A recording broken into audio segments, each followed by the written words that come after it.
Duke with a statement win at Louisville. Might be the best team they're going to play in the ACC all year. 84-73. Let's talk about it.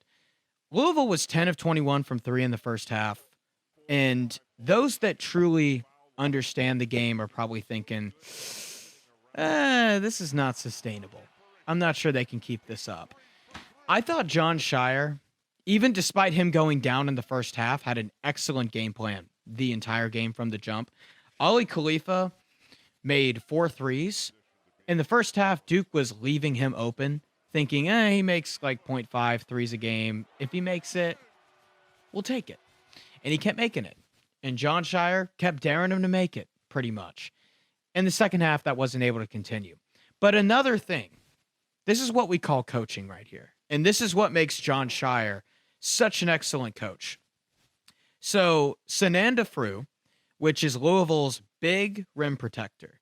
They're very thin at rim protector, okay? Got a major foul trouble. Played just 14 minutes, had 4 personal fouls.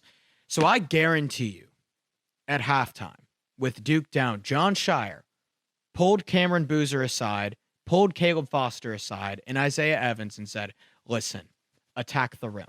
They're not going to be able to stop it. And that's exactly what Duke did.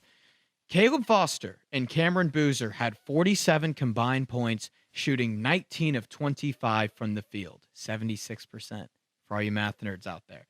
They made just 3 threes in that field goal percentage, okay? They didn't need to shoot threes. Every single time, it was Caleb Foster getting downhill. It was Cameron Boozer putting together, finding positioning, and just finishing at the rim. And Louisville just couldn't stop it. That's coaching right there. That's what you call adjusting. Ooh, see a flaw? See a weak point? Completely adjust. Tailor the game plan. Hats off to John Shire. Great game plan he had. I think another point is Duke wasn't necessarily battle-tested last year in the ACC. They were blowing teams out left and right. So I'm kind of paying attention to this game a little extra and saying, what do they do when they get down? Because remember last year against Houston in the Final Four, they didn't know what to do.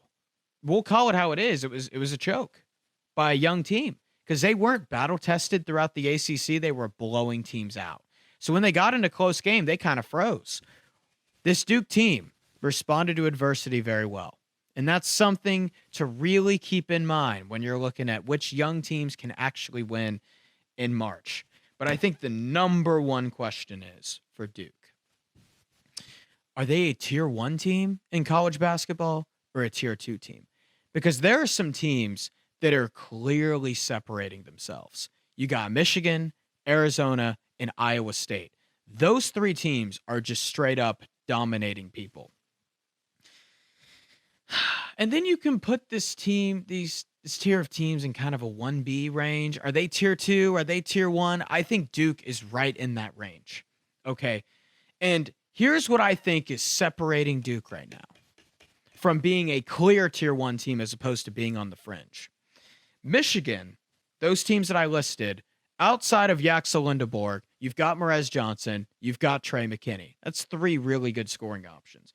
Arizona, you've got Koa Pete, you've got Braden Burries, you've got Jaden Bradley. 3 very good options.